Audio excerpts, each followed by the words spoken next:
In the kingdom of Vargem, Freya had learned, there were two kinds of silence.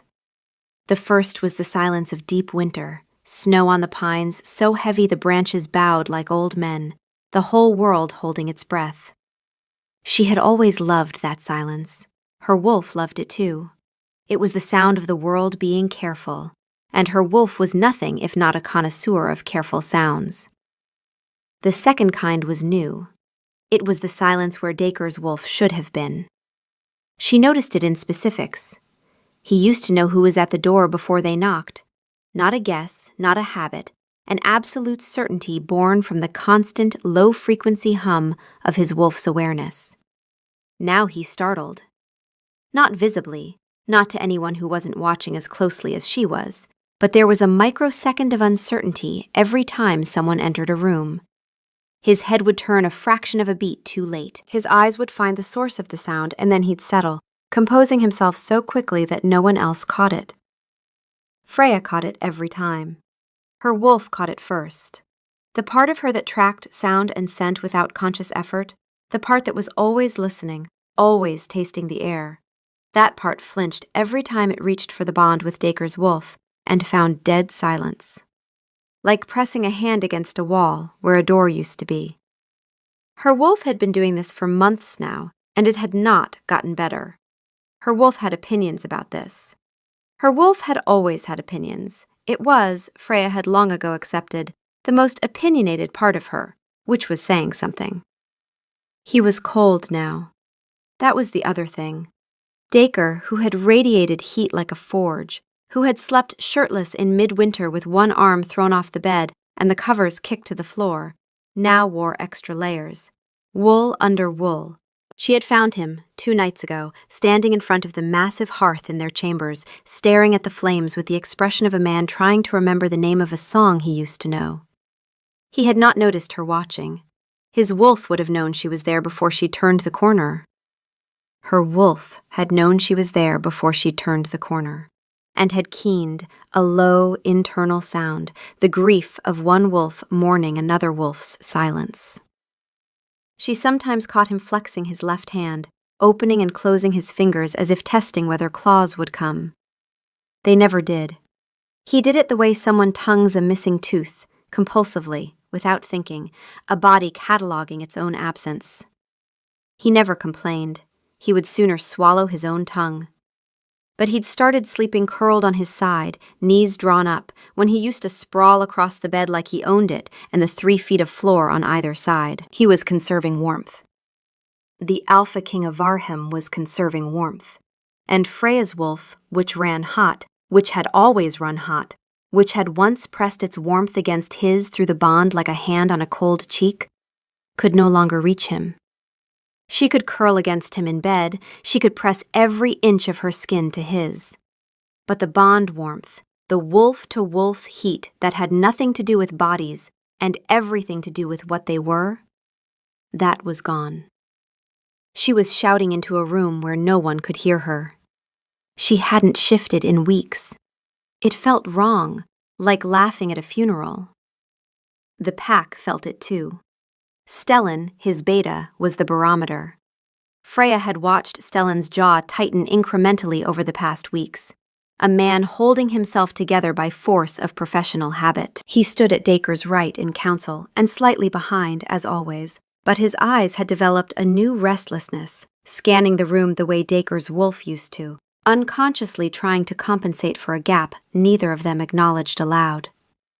In the evenings, Stellan would slip out through the eastern gate. Freya had followed him once, by scent, not sight, because her wolf could track Stellan's particular blend of leather and pine and anxious loyalty from half the castle away.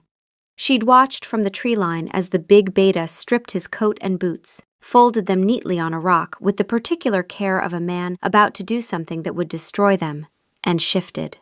The transformation was fast and brutal. A sound like a thick branch snapping, and then, where there had been a man, there was an enormous gray wolf, already moving, already running. He ran the perimeter in a wide, punishing loop, and Freya understood that he was doing for his own wolf what Dacre could no longer do for his.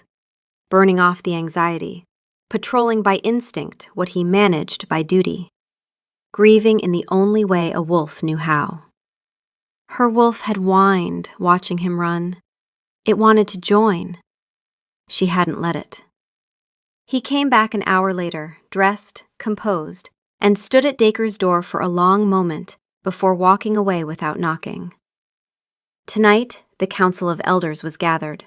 The long table of petrified oak gleamed under the light of 100 candles. The air was thick with beeswax and old stone and fear. She could smell the fear, sharp and acrid, threading through every other scent in the room. Her wolf's hackles were up. They'd been up since she walked in.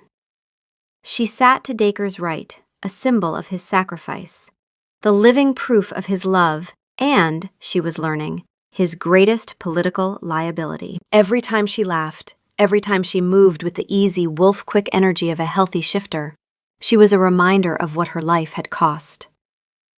Dacre's face was composed.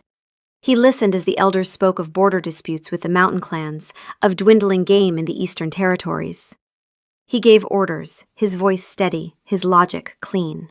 But his words were only words now. They didn't carry the low, resonant authority she remembered. Not a sound, exactly, but a pressure, a frequency that had always settled arguments before they began. Dacre had led with presence. Now he was leading with sentences. He shifted in his chair.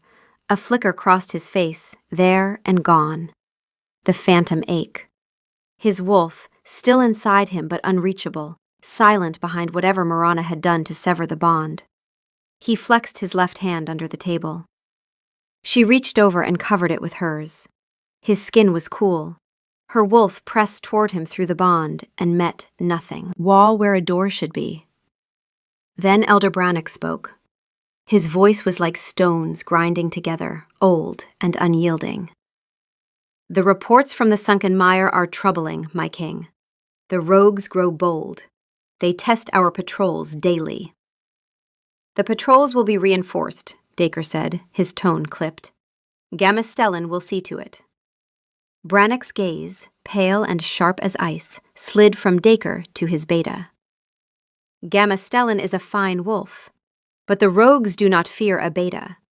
They fear an alpha whose presence they can sense from 100 leagues. And they can sense. He let the pause do his work for him. An absence. The silence that followed was the second kind. Her wolf snarled. Internally, soundlessly, but with a specificity of intent that suggested it had formed a detailed opinion about Brannock's face and what should be done to it. Freya pushed the impulse down and kept her expression neutral. She felt Dacre's hand go still under hers. Through the wool of his sleeve, a tremor. Not fear. Control. Is there a point to your observation, Elder? Dacre's voice was dangerously quiet. There is. Brannock rose to his feet. He was old, his face a roadmap of scars and years, but he stood with the authority of a man who believed himself righteous. Vargem is a kingdom of wolves. It requires a wolf to lead it. A king whose spirit is bound to the pack, whose senses can read a room before he enters it, whose voice carries the weight of what he is. He looked at Freya, not with malice, but with a cold, considered judgment that was worse. For a noble cause, perhaps, a choice of the heart.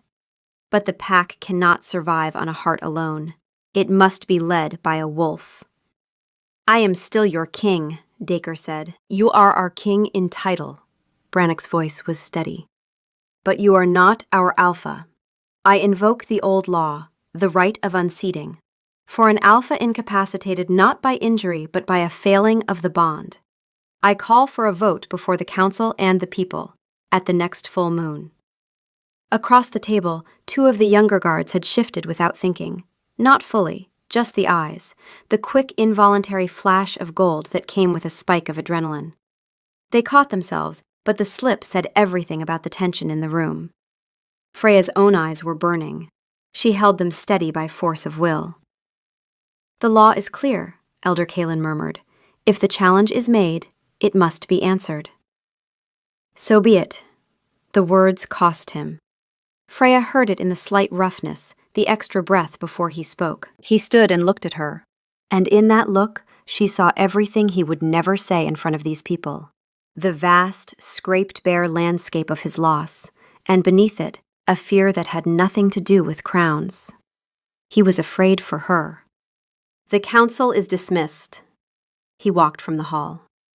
Stellan fell into step behind him, one hand resting briefly on the back of Dacre's neck as they passed through the door, a gesture so quick and so careful that it could have been accidental.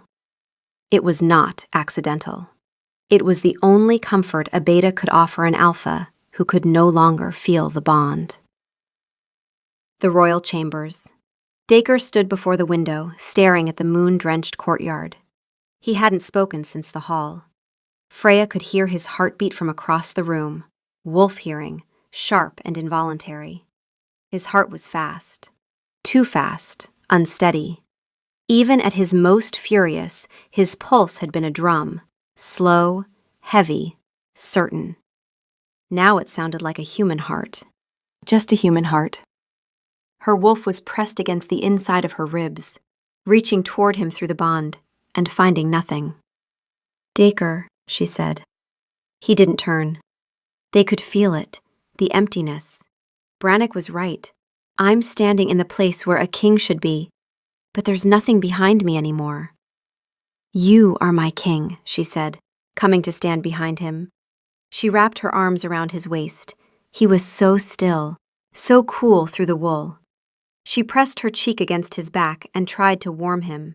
Not just body heat, but wolf heat, pushing her warmth through the bond the way she used to, the way that had always made him sigh and lean back into her.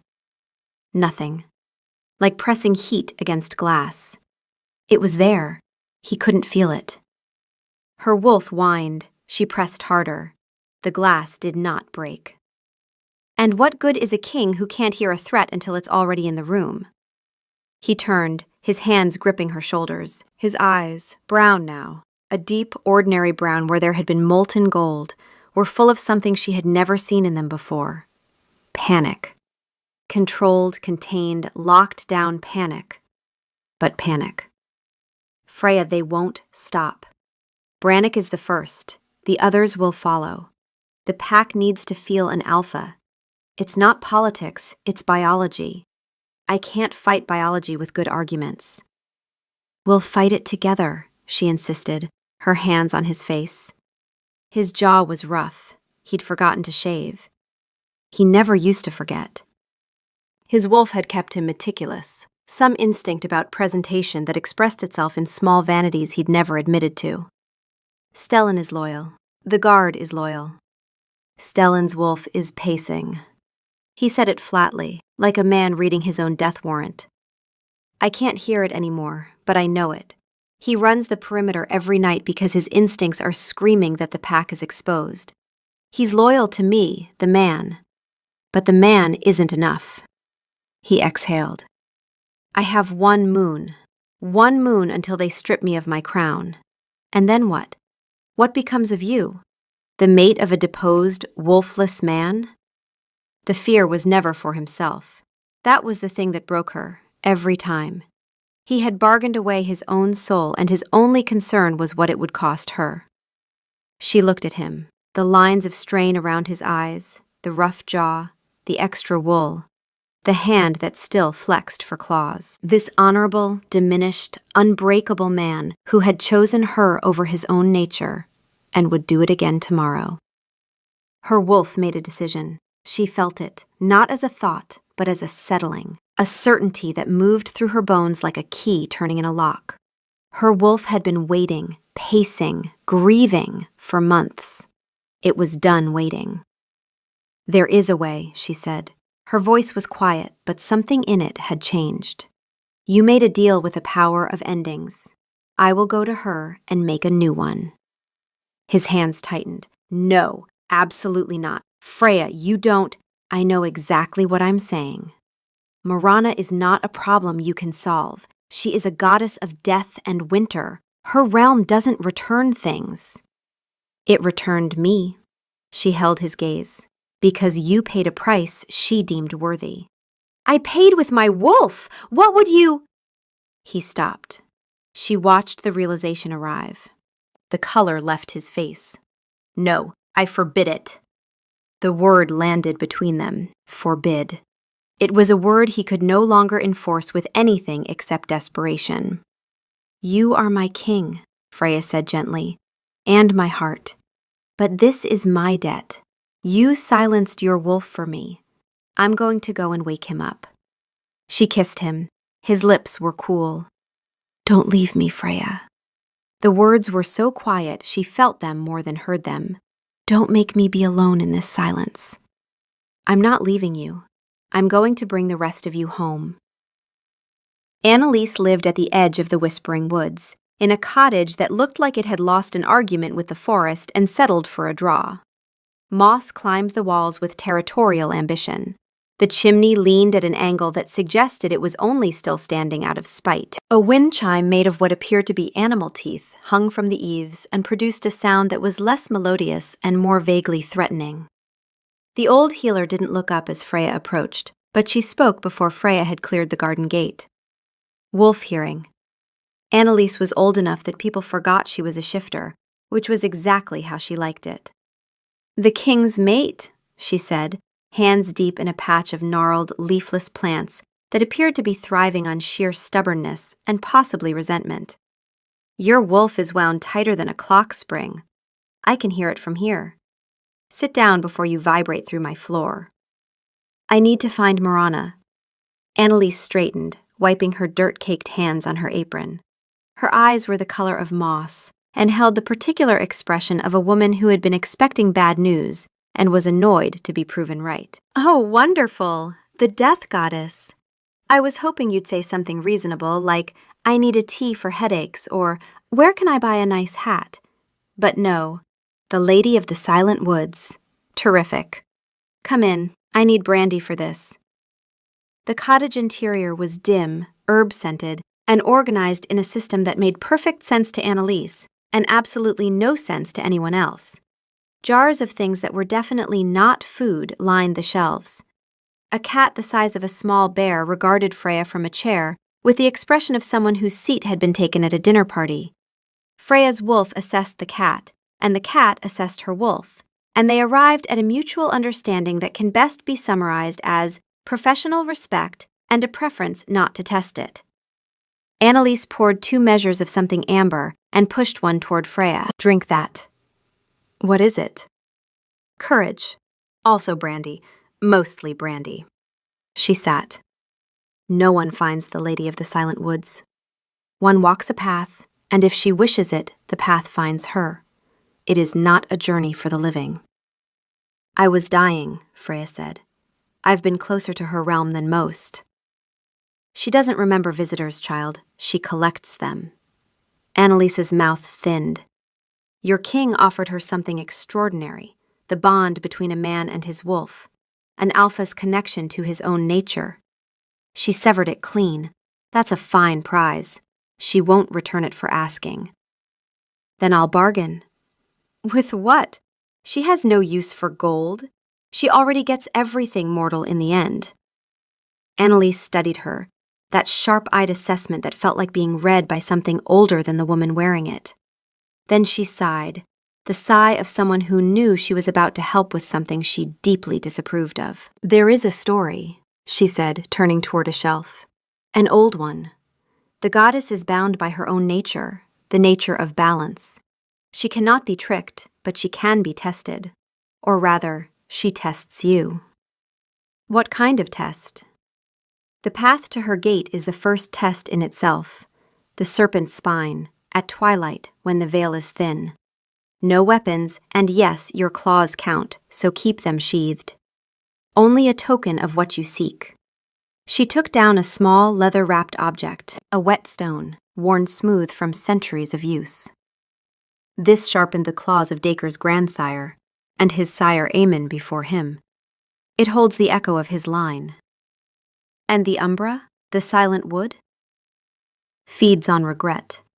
Go with a clear heart, or it will eat you alive. And before you tell me your heart is clear, let me assure you it isn't. No one's heart is clear when they're walking into the underworld for someone they love. The trick is to not let the regret stop you. She paused. Also, wear layers. Everyone who goes to the underworld underestimates the cold. It's embarrassing. I had a man come through here last century who went to bargain with Marana in a linen shirt. A linen shirt, in the underworld. He came back with frostbite in places I won't mention, and a lifelong aversion to laundry day.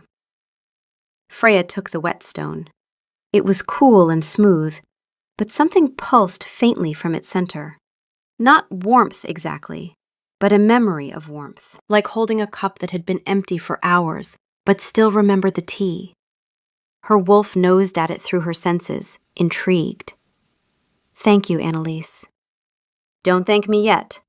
You're a wolf walking into the domain of a goddess who collects wolf bonds as trophies. Keep your wolf close and your wits closer. She studied Freya with an expression caught between exasperation and something that might have been tenderness. One more thing. The umbra is silence. Total silence. Your wolf will hate it. Everything it relies on, sound, scent, the bond, will be gone. Don't let the disorientation break you. Stay angry. Your wolf is good at angry. I'm aware, Freya said. I know you are. It's the thing I like most about you. Annalise paused. Don't tell anyone I said that. I have a reputation. That night, Freya said her goodbyes. She found Dacre not in their chambers but in the armory. He was standing before a rack of swords, his hand resting on the hilt of his father's blade. You're going, he said, not a question. I have to. She came to him, taking his hand from the sword, lacing her fingers with his. Cold, always cold now. Hold the line, my love. Buy me time. With what?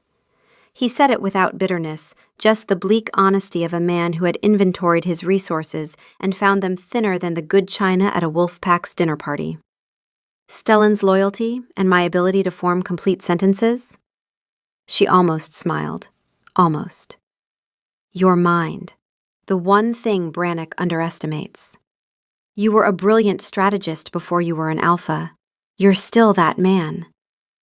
The man who can't hear someone walking up behind him. He caught himself, shook his head.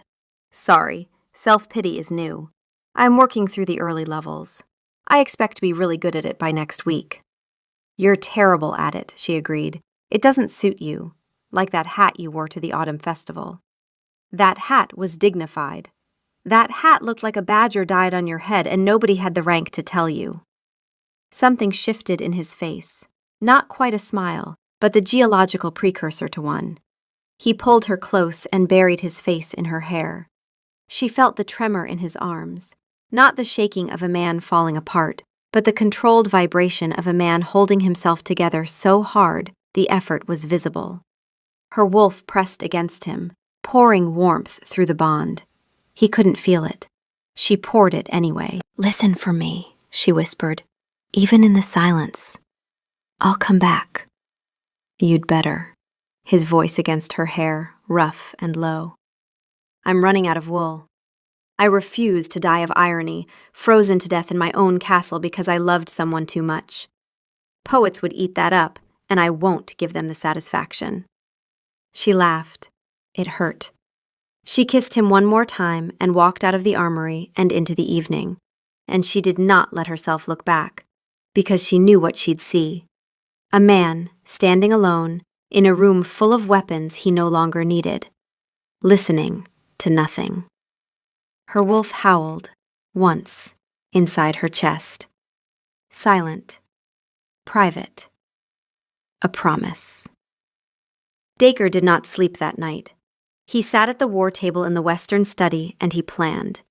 It was the first time in his life he had to plan without his wolf's input. His wolf had always been the strategic layer underneath his conscious thought, the part that read a room's loyalties before his mind had finished processing the seating arrangement, the part that knew which elder was lying by the shift in their scent. Now he had to do it the slow way, the human way, with logic, memory, and whatever scraps of political intuition survived the severing. It was, he reflected grimly, like trying to play chess, after someone had removed all your bishops and also set fire to the board. Stellan found him at dawn, surrounded by parchment and the remains of a cold meal he had not touched. "You look terrible," Stellan said, in the tone of a man who had been thinking it for weeks and had finally run out of diplomatic alternatives. "Thank you, Stellan. Your gift for morale is truly unmatched." "I live to serve. Is that breakfast or a crime scene?" Dacre glanced at the untouched plate. The bread had achieved a rigidity that suggested it could be used as a building material. The cheese had developed what might charitably be called a personality. It's strategic planning fuel. It's a health hazard. Stellan pulled up a chair and sat without being invited, which was itself a kind of loyalty, the kind that assumed it had earned the right to be informal. He looked at the scattered notes. "What is all this?" "A campaign." Dacre pushed a sheet toward him. "Brannick's argument is that the pack is unsafe under a king who can't sense threats. It's a good argument. It has the advantage of being true. So I'm not going to fight it." "You're conceding?" "I'm redirecting. The pack doesn't need me to smell a rogue coming. They need me to have already anticipated where the rogues will strike and moved the patrols before they get there." He tapped the map spread across the table. "I spent 6 hours working through the patrol reports from the last 2 months. The rogues aren't random. They're probing the mire crossings in a pattern, every third night, rotating between the eastern and southern fords. Our patrols are set on a static cycle. The rogues have already figured it out." "Meaning we're running our patrols on a schedule the enemy has memorized?" "We might as well have published it. I'm surprised we didn't set up a sign. Southern Ford, unprotected, Tuesdays and Thursdays, come on in." "You want to randomize the rotations." "I want to do better than that. I want the next patrol at the Southern Ford to include Garvin's wolves, his border fighters, the ones he's been holding back as his personal guard. Make it a joint operation. If it works, it's Garvin's success too. He has less reason to vote against me if his wolves just ran a successful patrol under my orders." Stellan was quiet for a moment. "That's actually good. You could at least pretend to not be surprised." "I could. I choose honesty. It's all I have left since my alpha can no longer smell my sincerity." He held Dacre's gaze. "That was a joke." "I know it was a joke, Stellan. Just checking. Your sense of humor has been as absent as your—" He stopped, reconsidered. "I'm going to finish that sentence differently than I started it." "Please do." "As absent as your breakfast's nutritional value." "Better." Stellan rubbed his face. He looked tired in a way that was deeper than one night. "I've been running the eastern perimeter every night, in wolf form. I know you know that." "I know. Freya told me. She tracked you by scent." Something flickered across Stellan's face. Half a smile, quickly buried. "Of course she did. She's a better wolf than most of the guard." He sobered. "My wolf is screaming, Dacre. Every night, louder.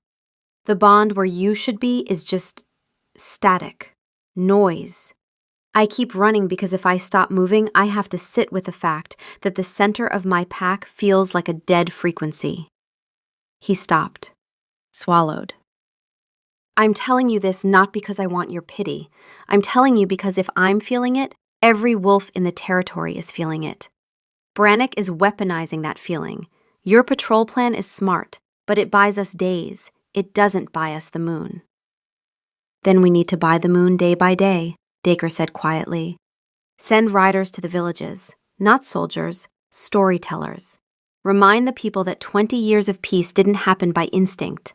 It happened by decision.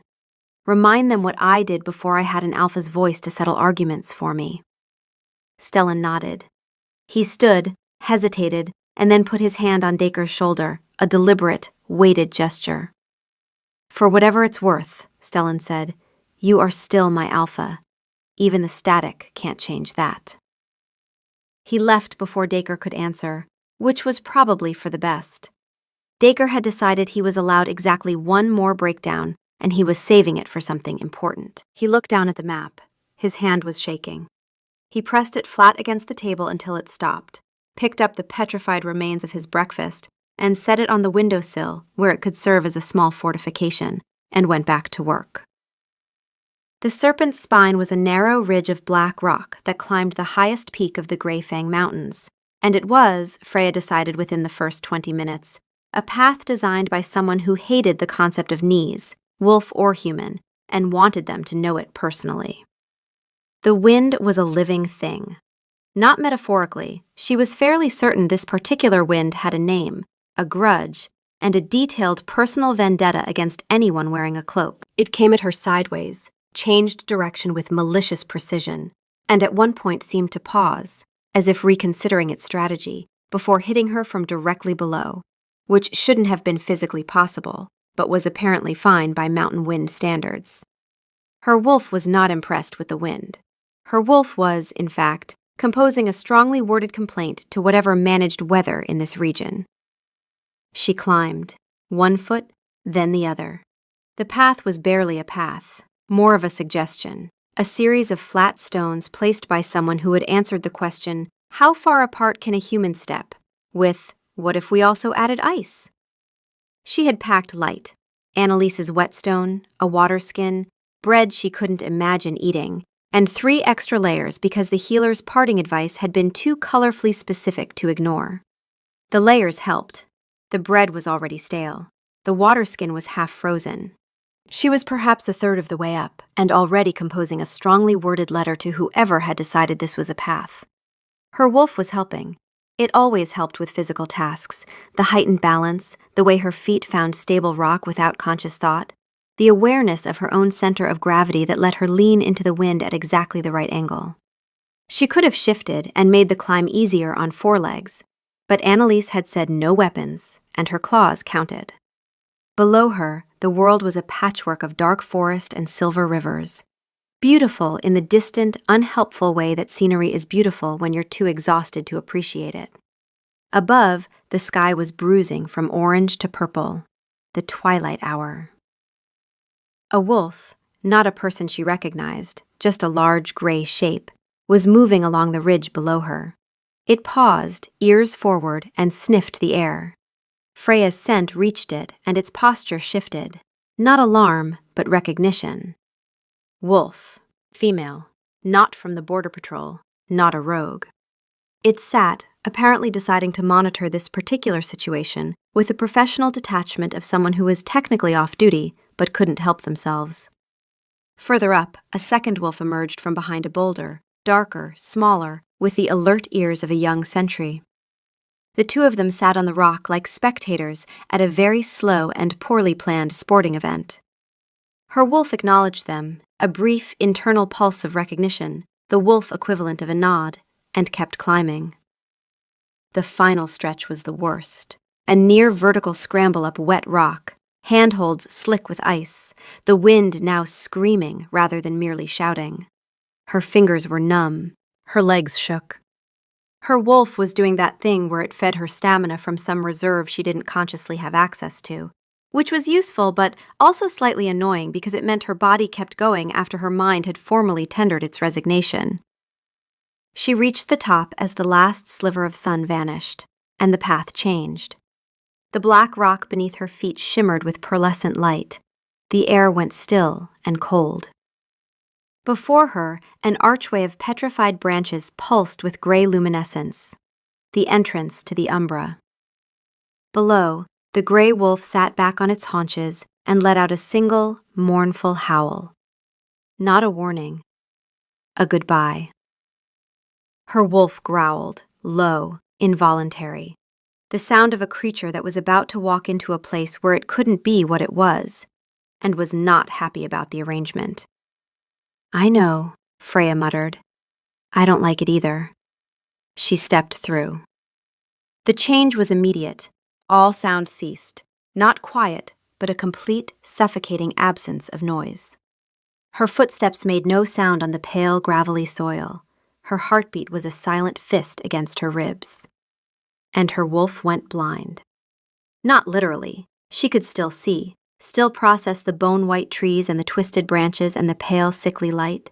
But every sense her wolf relied on, sound, scent, the bond, the constant low-frequency hum of being a wolf in a world made for wolves, went dead, switched off, like someone had unplugged the half of her brain that made her what she was. So this is what it feels like, she thought.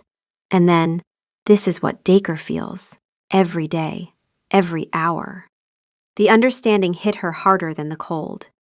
She was in a forest of bone-white trees, their branches twisted into shapes that suggested they'd given up on photosynthesis and moved on to existential despair. The sun had clearly never been here. The sun had taken one look, checked its calendar, and decided it had a prior commitment literally anywhere else. Her wolf was panicking. Not loudly, but with a deep, grinding, disoriented terror that Freya had never felt from it before. Her wolf had been a constant presence since childhood, the warm hum under her thoughts, the awareness that sharpened the world's edges. Now it was muffled. Still there, pressed against the inside of her ribs, but diminished, wrapped in cotton, screaming into a room where no sound carried. Dacre lived like this, for a year, without complaint. She pulled the whetstone from her pocket. It was warm against her palm, the only warm thing in this realm. She gripped it and kept walking. A path of crushed pale shells led deeper. As she walked, the whispers began, not in her ears, but in her mind. Should have told her. If only I had turned back. One more day. The shades. The voices of the trapped. The regretful. They grew louder as the path opened into a vast, flat plain of gray dust. And from the dust, translucent figures rose. Hundreds of them. He gave his soul for you. Was it worth it? He is alone, cold, frightened, and you left him. Stay with us. Regret is comfortable. A shade drifted in front of her, a young woman, spectral face crumpled with grief. My mate died in the winter hunt. I never told him I was carrying his child. Stay. Tell me what I should have said. Freya's heart clenched. The grief was real, a hook baited with compassion. She thought of Dacre. Not the king, the man. The specific man with the chipped tooth from a sparring accident that only showed when he truly smiled. The man who flexed his left hand for claws that wouldn't come. The man who joked about wool and dying poets while his heart was breaking. And then her wolf, muffled, diminished, half-blinded by the umbrous silence, did the one thing it could still do. It growled. The sound didn't carry. In the umbra, nothing carried.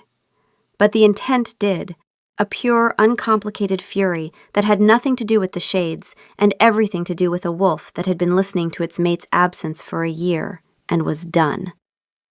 The shades recoiled. They had reached for grief and found teeth. She walked forward, through the shade of the grieving woman as if she were mist. The whispers screamed of selfishness, guilt, the terrible arithmetic of her survival. She walked faster. The shades pressed in, suffocating. But her wolf, even diminished, even muffled, was an engine of forward momentum that did not know how to stop. Irritation was fuel. Fury was fuel. The simple, clean refusal to stand still in a death forest, being lectured by ghosts when she had a husband running out of wool. That was the best fuel of all. She broke through and stumbled to her knees. The whispers faded behind her. Good. She stood, brushed the gray dust from her cloak, and looked at what was in front of her. A throne carved from a single, massive geode. And on the throne, a woman. Beautiful in the way a glacier is beautiful. Ageless, perfect, and about as warm as a tax assessment. You have a strong heart, the goddess said. The words arrived without being spoken. Or a stubborn one. You ignored my chorus. Most cannot. I wasn't ignoring them, Freya said, getting to her feet and trying to project a confidence she absolutely did not feel. I was disagreeing with them. There's a difference. Something moved in Marana's expression. A flicker of attention. Her gaze drifted to Freya's chest, to the wolf pressed against her ribs, diminished but burning. You brought your wolf into my realm. She's angry. She's been angry for a year. You took her mate's voice, and she's had to listen to the silence ever since. I took what was offered. Marana's voice was ice on stone. Your king knelt where you stand, and gave me the bond between himself and his wolf. A magnificent offering. The scales balanced. Why should I unbalance them? Because I've come to put a new weight on the other side. The trial of memory first. Marana raised a pale hand, and the world dissolved. Freya was standing in the great hall of Vargem, alive, thrumming with the pack bond. On the throne, Dacre, whole. Eyes molten gold, presence filling the room like heat from a forge. He was laughing at something Stellan said, a deep, unguarded sound she hadn't heard in a year. He was not cold. He was a furnace. The seat beside him was empty. The vision shifted, a year later. Dacre on a balcony with Lady Era of the North. He was smiling, gentle, settled. Vargem secure, at peace. This is the world that would have been had he let you die, Marana's voice said. He would have grieved, but he would have healed, taken a new mate. His kingdom would have thrived. He would have been happy. The vision dissolved. Was your one small life worth the price of his crown? Do not lie. I will taste it. She thought of the vision, the powerful Dacre, the content smile with another woman. Then the man in the armory, the wool joke, the locked-down panic. The first thought always, what will happen to her? Yes, Freya said. It was worth it. You would choose a broken man over a mighty king? He's not broken. He's more complete than he's ever been. Before, he was a king who loved a woman. Now he's a man who chose love over everything else. His power, his senses, his own nature. That choice didn't make him less.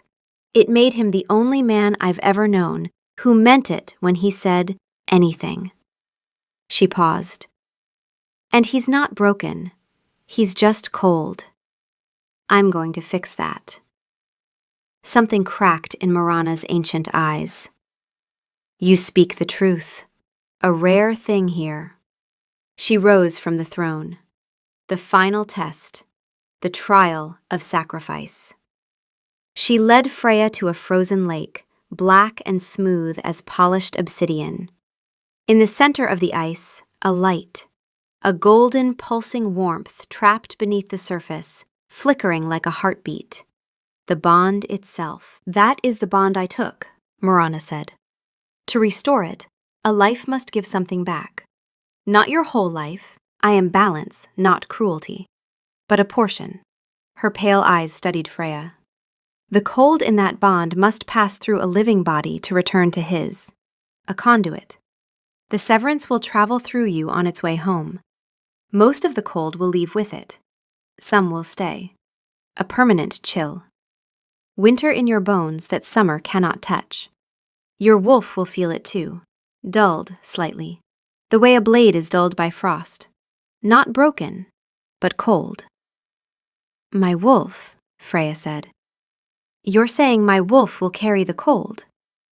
You and your wolf are one, are you not? What you carry, she carries. Freya looked at the golden light pulsing under the ice. She thought of Dacre's cold hands, the way he stood in front of the fire trying to remember warmth. Her wolf, pressing heat through a bond he couldn't feel. Deal, she said. A poet would have said it more elegantly. A poet isn't standing on a frozen lake in the underworld, with a muffled wolf in her chest and numb toes. Deal, let's go. Something flickered in Marana's face that, in a being capable of warmth, might have been amusement. Place your hand on the ice. Freya knelt and pressed her palm against the surface. The cold hit her like a blade, not temperature but something deeper. A fundamental chill that sank past skin, past muscle, past the wolf-warm core of her, into the architecture of her bones. Her wolf yelped, a shocked, offended sound. The sound of a creature that had never been cold in its life and was now discovering what it meant. but the cold was moving, passing through her, traveling from the frozen bond through her body and out, north, toward Dacre. She was the conduit, the doorway, and the cold was leaving a residue as it went, a permanent frost along the edges of her wolf, a chill that settled into her joints and her marrow and would never leave. Under her hand the ice cracked. Fissures of gold spread across the black surface. The lake groaned, a vibration in her teeth. And then, with a detonation of light, the frozen bond exploded upward. Golden warmth streaked north through the mists like a comet, heading home. Freya knelt on the broken ice, breathing hard. The cold was settled now, permanent, real. Her wolf shook itself inside her, dazed and offended, like a dog that had been pushed into a pond. It was still there, still her, but the edges were frosted. "The bargain is complete," Marana said from somewhere far away. "His wolf will return before the moon is full. Now go." Freya stood. Her legs trembled.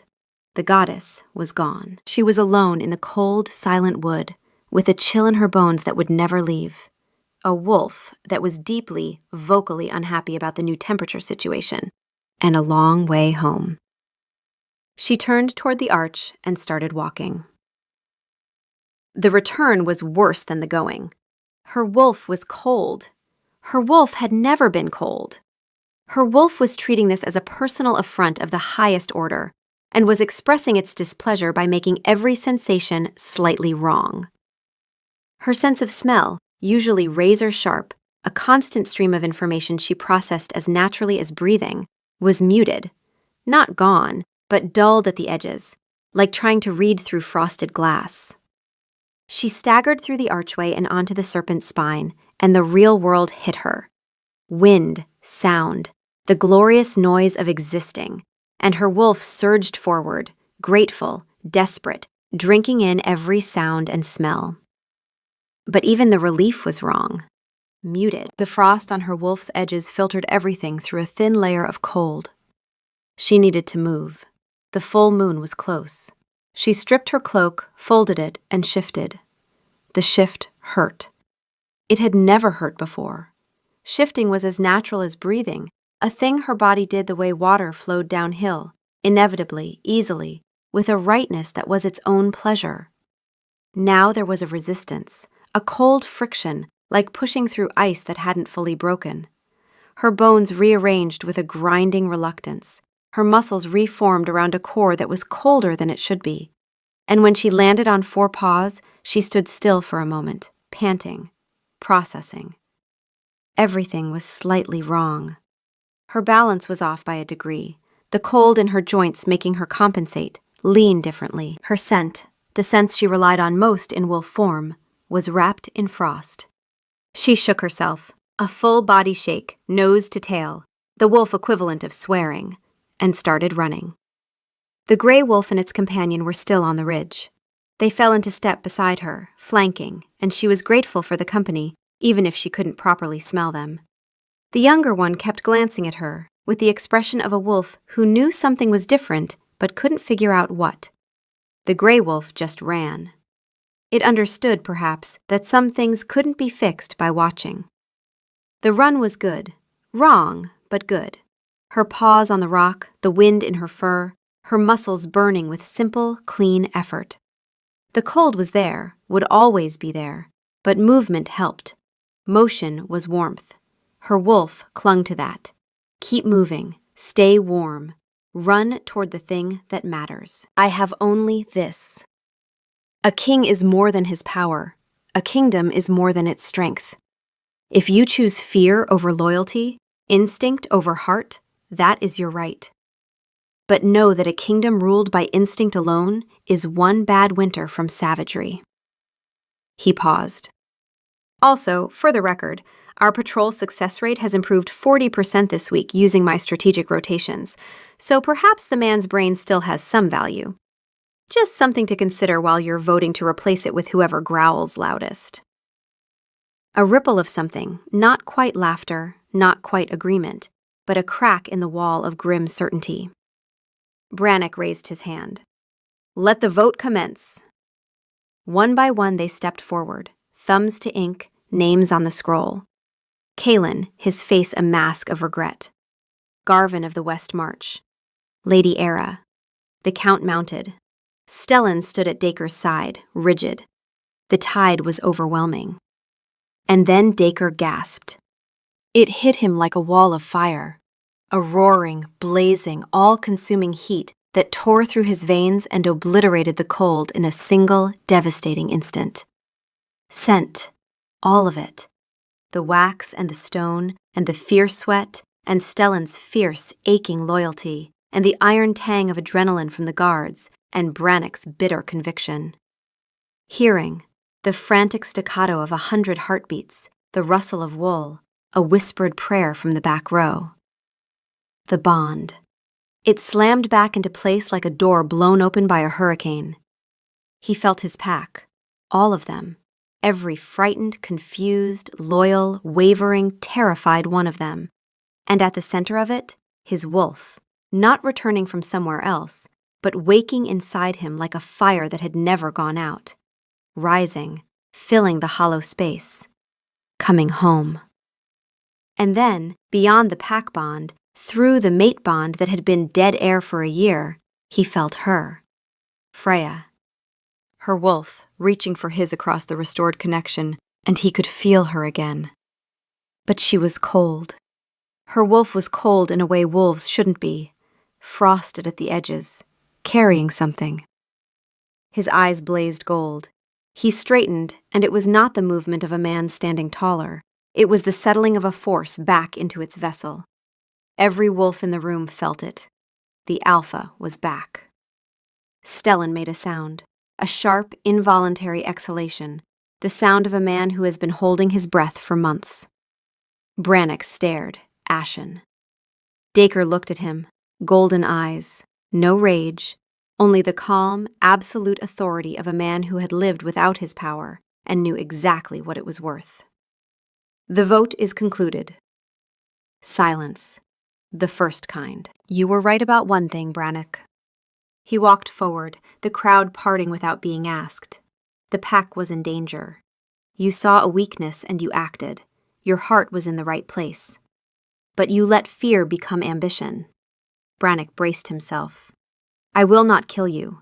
Killing you would prove I am the tyrant you feared. But you cannot remain. He raised his voice. Elder Brannock, for your actions against the crown, you are stripped of your titles and your lands. You are exiled from Vargem. You will walk into the dawn, and no member of this pack will look upon your face again. Stellan leaned toward him. That was impressively merciful, he murmured. I had 3 weeks to plan it. The human way has its advantages. A beat. I also planned a version where I threw him out a window, if you're curious. I am extremely curious. Later. Brannock gave a single, sharp nod. He turned and walked from the hall. The door closed behind him, and the sound was very final. Dacre turned to the scroll of names. The ink was still wet. Burn it, he said. The names on that scroll voted their conscience in a moment of genuine fear for this pack. I will not hold that against any of them. This is not a list. It is not a record. It is ash.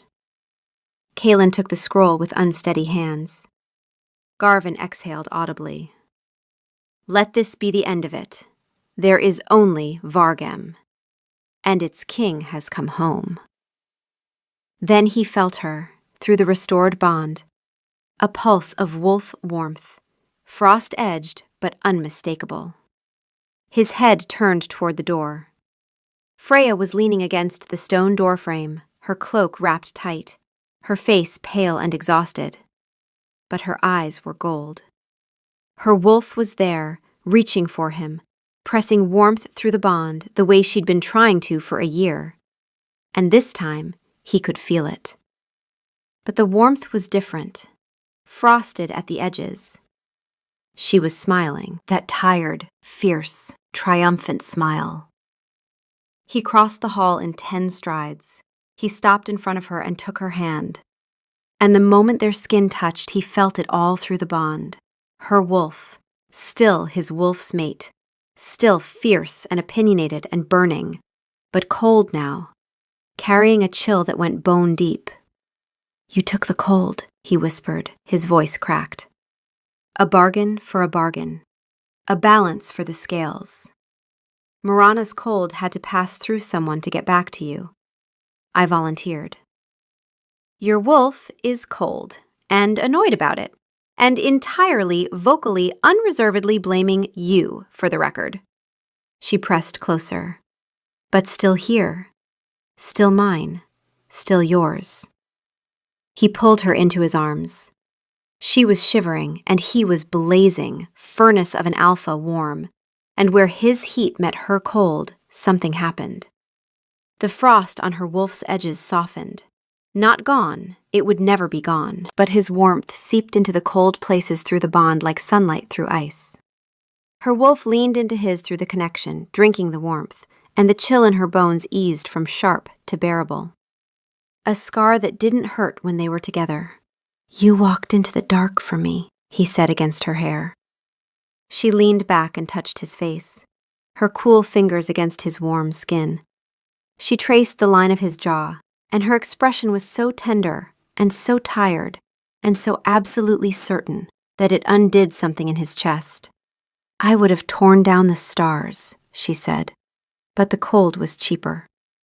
He laughed, broken, disbelieving, grateful. He kissed her, and she tasted like winter and coming home.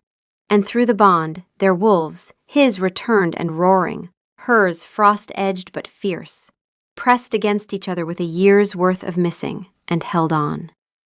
Stellan, standing 6 feet away, was crying. The sound was raw and relieved and triumphant, and entirely unconcerned with dignity.